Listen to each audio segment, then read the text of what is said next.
नमस्कार दोस्तों, आप सभी लोगों का हार्दिक स्वागत है मेरे YouTube चैनल पे। दोस्तों, ये लर्न टैली टीडीएल पार्ट 16 है और आज के ट्यूटोरियल में हम लोग वही पुराना इन्वेस्टमेंट रजिस्टर पार्ट 6 के विषय में देखेंगे। अभी तक हम लोगों ने दोस्तों क्या देखा कि गेटवे ऑफ टैली में हम लोगों ने इन्वेस्टमेंट रजिस्टर के नाम से एक बटन बनाई जिस पर हम लोग क्लिक करते थे तो एक इन्वेस्टमेंट रजिस्टर ओपन होता था। ठीक है, और हम लोगों ने जब कभी लेजर का मास्टर क्रिएट करेंगे तो date of investment, date of maturity और डेट ऑफ इंटरेस्ट इसकी फील्ड को जोड़ा था इस कंडीशन के साथ कि अगर किसी भी लेजर का ग्रुप इन्वेस्टमेंट होगा।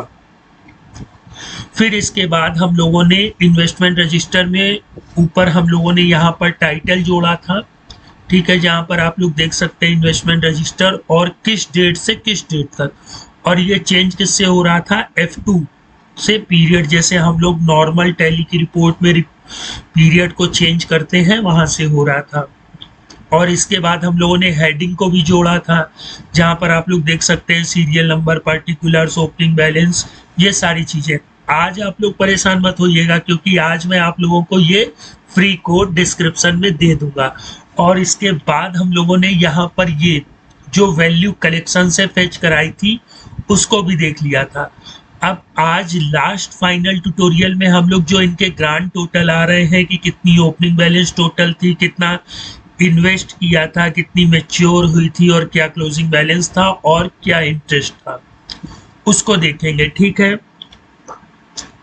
तो हम लोगों को ये डिफाइन करने के लिए जो हम लोगों ने पार्ट में, इस वाले पार्ट में हम लोगों ने दो लाइनें डिफाइन की थी। इस लाइन को तो हम लोगों ने स्टडी कर लिया था। आज ये जो ग्रांड टोटल वाली लाइन आ रही है इसको हम लोग स्टडी करेंगे। तो मैंने सबसे पहले लाइन COI टोटल से एक वेरिएबल डिक्लेयर किया था और इसमें देखिए use invest one column title. ठीक है, वही फील्डें लेनी है भैया जो हम लोगों ने इन्वेस्टमेंट कॉलम टाइटल में ली थी।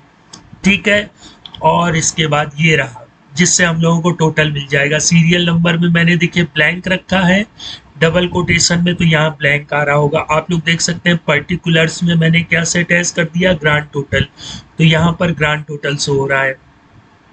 और OPBL में, OPBL मतलब ओपनिंग बैलेंस में मैंने इसका टोटल लगा दिया, $, टोटल और फील्ड का नाम, वो उस फील्ड के टोटल को हमारी रिपोर्ट में शो करा देता है।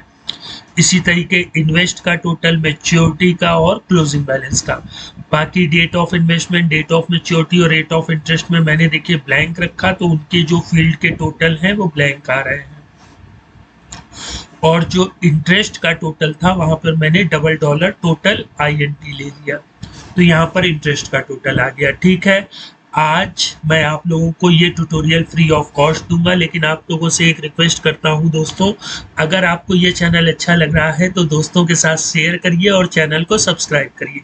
अब हम लोग आ जाते हैं अपने टैली प्रोग्राम में। ठीक है, जो मैं आपको कोड दूंगा उसको आप लोग सिंपली यहाँ F1 में आकर के और TDL साइड ऑन में आकर के F4 करिएगा और ये इन्वेस्टमेंट रजिस्टर को यहाँ से लोड कर लीजिएगा। ठीक है, जैसे ही आप लोड करेंगे तो ये देखिए ये आपको इन्वेस्टमेंट रजिस्टर मिल जाएगा। ठीक है, आज हम लोग यहाँ पर एक और FD बना लेते हैं, लेजर।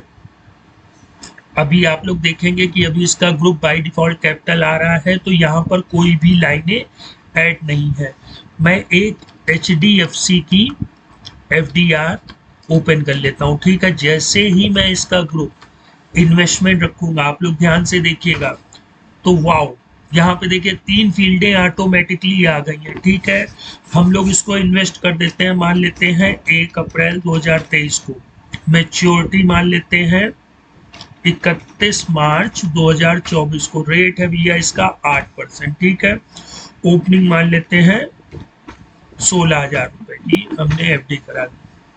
अब जब आप इन्वेस्टमेंट की रिपोर्ट यहां से ओपन करेंगे तो ये देखिए HDFC FDR यहाँ पे आ गया है जिसकी ओपनिंग बैलेंस 16,000 है, डेट ऑफ इन्वेस्टमेंट भी आ गया, डेट ऑफ मैच्योरिटी भी आ गया, रेट ऑफ इंटरेस्ट भी आ गया और कितना इंटरेस्ट आएगा वो भी आ गया है।